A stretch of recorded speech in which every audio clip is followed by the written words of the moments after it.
Can you describe your style for us in 3 words or less? If I had to describe my style in 3 words or less, I guess glam would probably be a key word. Chic, it's a good word. I like saying it. It's French, sounds cool. And playful, because there's a certain element of, I don't take myself too seriously. I like nice clothing, but I also kind of like stuff that's a little bit over the top or a little bit extreme, stuff that's not traditional or typical. So I like things that are special and fun. So going off of your personal style, did you have much of a say in what you wore in the What Do You Want From Me video?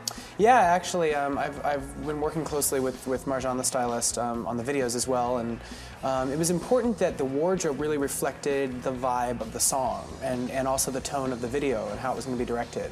So actually Diane Martel, the director of the video, and Marjan and I got together at Marjan's studio and discussed it. And I told them, I'm feeling like it should be a little bit more accessible, a little bit more texture involved, something that you can feel, something that's softer, not as constructed, not as architectural, but more drapey, kind of comfortable clothing. So there was like sweaters and knits and cottons that were kind of frayed on the edges and like distressed, and it had like a real lived-in, worn kind of feel. It was interesting because you have a bunch of different looks in the video, but it all kind of had that like darker, more subdued.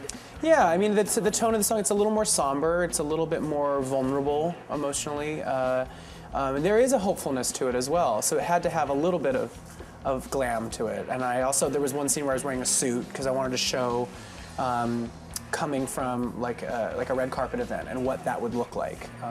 It worked in context of the video to kind of show what my lifestyle is as an artist, both in front of the camera and behind the camera. So for Your Entertainment, that was a totally different look. Yeah. Or did you still have the same kind of hands-on approach Yeah, to it? yeah. For Your Entertainment, obviously a totally different energy. It's about just being sexy in a club. We kind of went for like an underground look. I wanted it to be kind of high fashion, futuristic. And then there was also elements from the past that we were really inspired by. The initial images were from like underground Berlin of the 30s.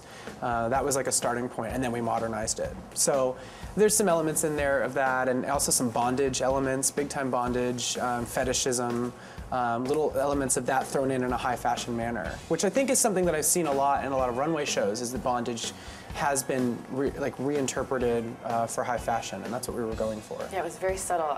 I've seen the video a bajillion times, and then I noticed at one point, like, you actually had this almost like large leather. It's like a corset, like a yeah, corset, yeah. It's like a waist cincher type thing that was leather and elastic, and there was a strap across my chest that's vinyl. There was also riding boots that we painted silver. I was really involved in that process, and I enjoyed that. There was also a leather trench coat by Gautier that was really beautiful that I got to wear.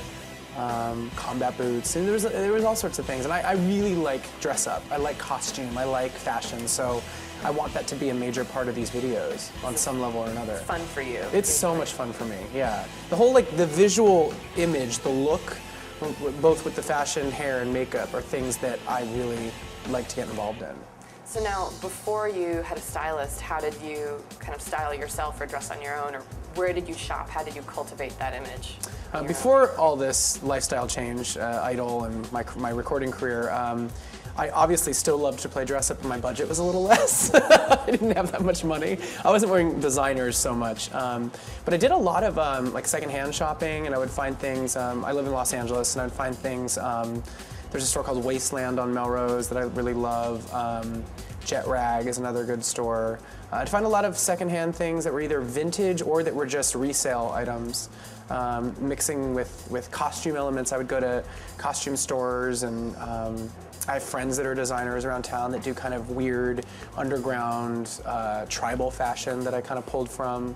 So whatever it took, even like, a pair of like American Apparel leggings, cut the crotch out and put it on his sleeves. I mean, there's things you can do, to make interesting costume choices. It's about innovation, not necessarily what it costs. Yeah, yeah. And now I have the luxury of, getting to work with bigger designers and that whole thing. But the inspiration still comes from the same place, which is like right up here.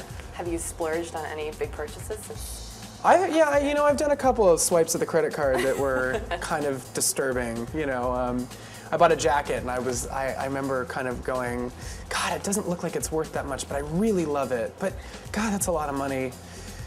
I'm just gonna get it, because if I don't, it's gonna haunt me. And I'm sure everybody can understand what I'm talking about. You know, the haunting of not buying that one thing that you love.